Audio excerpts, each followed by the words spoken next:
I've just discovered that this little lever does this, and that's now my favourite toy. Anyway, hi.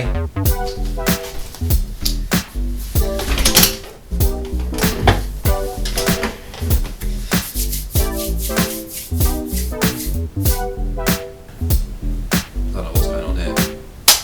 We've done the should I go to uni, and now I'm going to do a short-ish how to choose what uni to go to.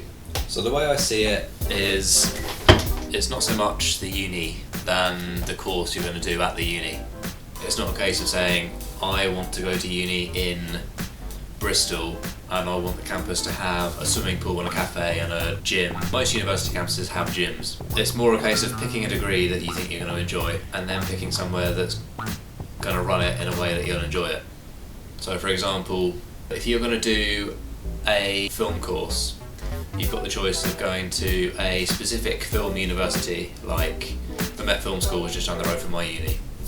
And if you're going to go and do that, it's going to be specific, to the point, professional. I have a friend who did a 6-month course and came out of it with the equivalent to a degree. The difference being, obviously, she can go straight into the world of work rather than waiting the 3 years.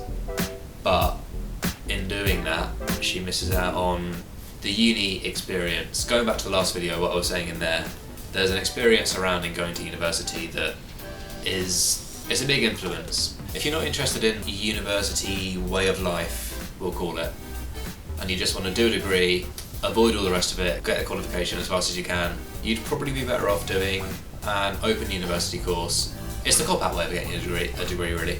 My philosophy has always been that if you're going to go to uni, then you need to go to uni. If you're going to go to university and carry on living at home, like home with your parents' home, then you've missed out on an opportunity.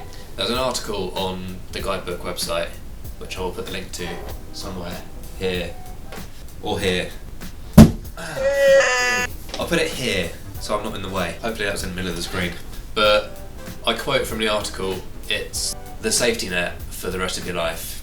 It's the practice session, if you will. You get to move away, live on your own. Most of the paperwork is taken care of for you. The first year of your university experience, you're going to be in university halls with any luck. And then you get all your electricity and bills and whatever thrown in with the bill of the halls. I feel like I'm waffling a bit here, but points to take from that are choose a university based on your degree, not the institution itself first. Go to uni away from home.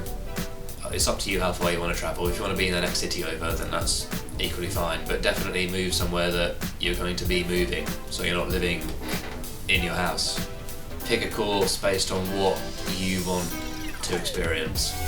So if you want to experience a university experience, getting crunk at the weekend and taking loads of drugs, that's not what university's like. Pick a uni where you're going to be away for the 3 years. Whereas if you want something that's straight to the point, down to earth, do the course and get out of there, then there are places you can go to with none of the additional bits and bobs to worry about. Not that you were worrying about them, you were having a great time. Just do it properly. We've got new framing and a new light. Also I had to move the mirror, so if anyone's worried about continuity errors, that's why. Anyway, when you're picking your institution, the place you want to study at, there are a few tips you want to follow, and probably the one you'll hear most about when you first get to uni is the league tables. I feel like that's a college thing. When people are getting you to apply for uni, they'll talk about the uni rankings and the league tables, and they're all ranked on things like course satisfaction, course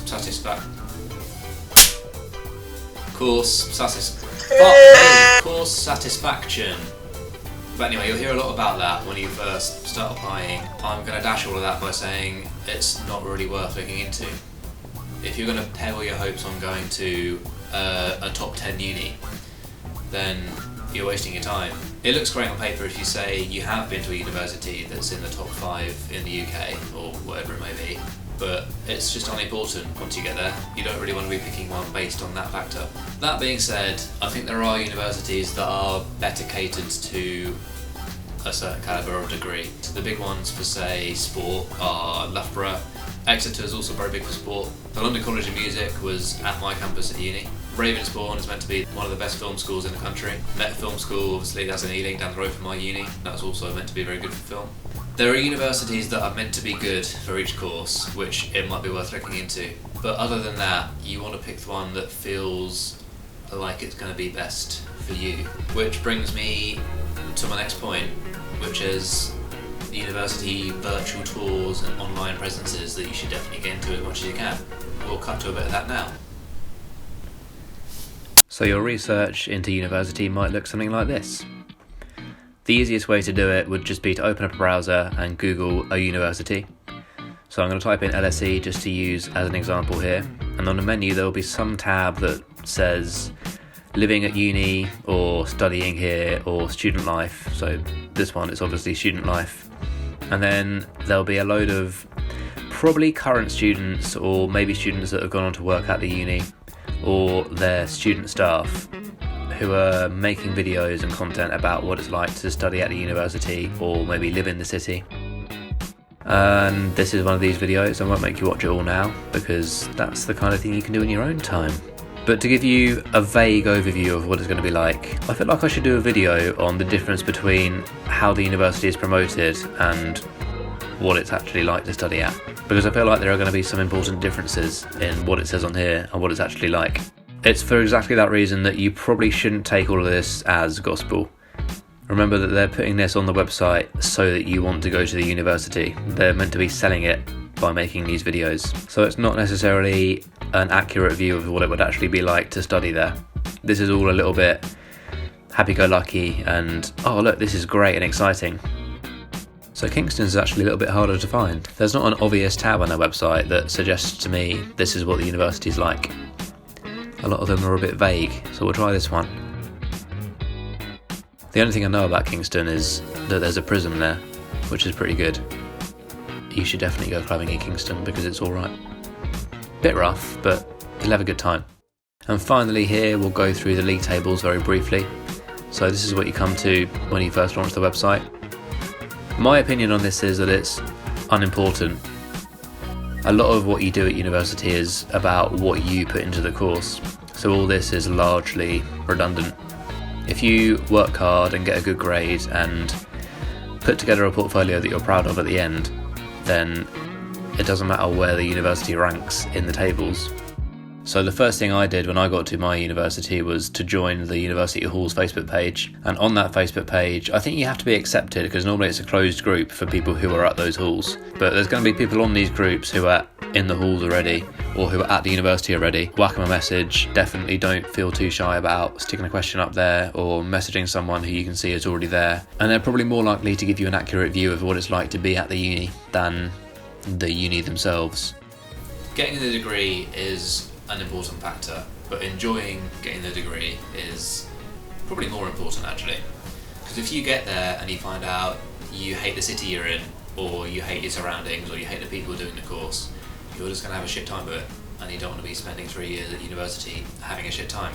I think the way I picked my university was obviously by going to interviews. That's one of the most important things. If you don't make your interview date, you've missed an opportunity to go and see what the teachers are like, what the university is like. When I went up and saw the uni, they were just in the middle of building their brand new radio studio.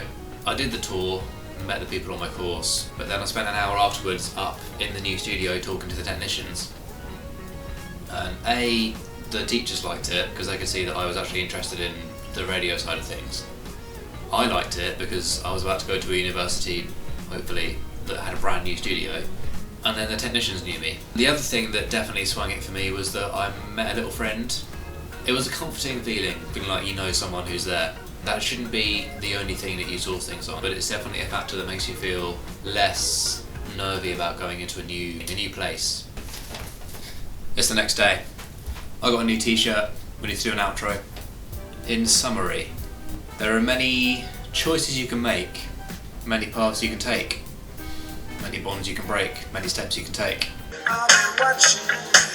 Don't allow anyone to make your decisions for you because they think something is going to be better for some reason or another. You need to make an informed decision based on the evidence that you can see because you're the one who's going to be doing the degree. That's probably quite a scary thought, if you're watching this and you're at college and you've not yet started making your applications, but uni's not that scary, it's a bit of a laugh. I think that step of going to uni is by far the hardest step, because by the time you get there the whole of the course is in the same situation. Final points to summarise. League tables are useless. Don't go just because your friends are going. Look into the course and actually pick something that you're going to enjoy doing, otherwise the whole thing's pointless. And honestly, just don't think that deeply into it. The reason for you picking a university could just be as simple as, I like the architecture in Edinburgh and I'm going to go and study architecture. Or the BBC buildings are in Manchester, therefore I'm going to go and study in Manchester. Or the drinks are cheap up north. I would really say it's the degree that is more important than the institution in 75% of cases. And in any of those cases, you're going to go and have a great time. So yeah, that's about all I can say. Best of luck choosing, you're on your own now.